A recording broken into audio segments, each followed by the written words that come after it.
D Bangla নিউজের পক্ষ থেকে আজ আমরা চলে গিয়েছিলাম বিশ্ববিখ্যাত তবলিয়া পণ্ডিত স্বপন চৌধুরীর আবাসনে।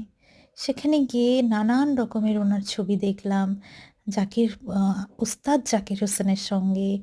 তারপর শুধু তাই নয়, উনি যে কত পুরস্কার পেয়েছেন সেই পুরস্কারগুলো দেখলাম। রাষ্ট্রপতির হাত থেকে তিনি যে ভারতীয় শাস্ত্রীয় সঙ্গীতের সর্বোচ্চ সম্মান পেয়েছিলেন, সেই ছবি দেখলাম। তিনি কিন্তু 2019 সালে সর্বোচ্চ সম্মান পদ্মশ্রীও পান। তো যাই হোক, আমি তো নিজেকে খুব সৌভাগ্য মনে করছি। সত্যি অসংখ্য ধন্যবাদ ডি বাংলা নিউজকে আমাকে এই সুযোগ করে দেওয়ার জন্য। আমি ওখানে গিয়ে একটি ছোট্ট করে কিছু ব্লগ করে নিলাম, এই সেই পুরস্কারগুলো। যাই হোক, ফাইনালি আমি ব্লগ করতে করতে ইন্টারভিউর টাইম হয়ে গেল। তো আমাকে স্যার বললেন, অনুষ্কা বি রেডি। বললাম হ্যাঁ রেডি। তো উনি কিন্তু এখানে চলে এসেছেন। এই তো আমাদের এখানে ইন্টারভিউর সেটও রেডি, তো সেটাও তোমাদেরকে দেখিয়ে দিলাম। আর ইন্টারভিউর শেষের পার্ট এটা, একদম সব শেষে আমি ওনাকে একটু প্রণাম করলাম, কারণ এরকম মানুষদের সান্নিধ্য পাওয়া খুবই বিরল।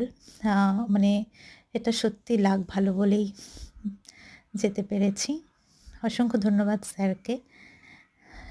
যাই হোক, তারপর আমি একটু ওনার ফ্ল্যাটের বাইরে এলাম। বাইরে এসে কিছু ভিডিও করলাম। আর এই যে ভিডিওটা দেখছো, এটাই একদম ইন্টারভিউ শেষে। আর এটা হচ্ছে ইন্টারভিউর শুরুতে ওনার সঙ্গে প্রথমে কিছু গল্প করে নিলাম। আর এটা যেহেতু স্টার্টিং, এখন শুরু হবে বলে আমি একটু কনসেন্ট্রেট করছিলাম, একদম চুপচাপ ছিলাম, মনে মনে একটু আওড়ে নিলাম ডায়লগগুলো।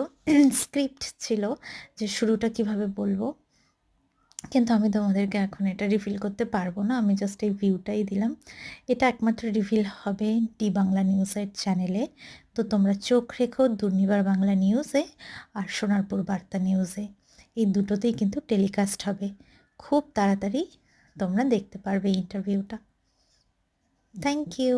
আর যারা এখনও দেখোনি, সাবস্ক্রাইব করে দিও।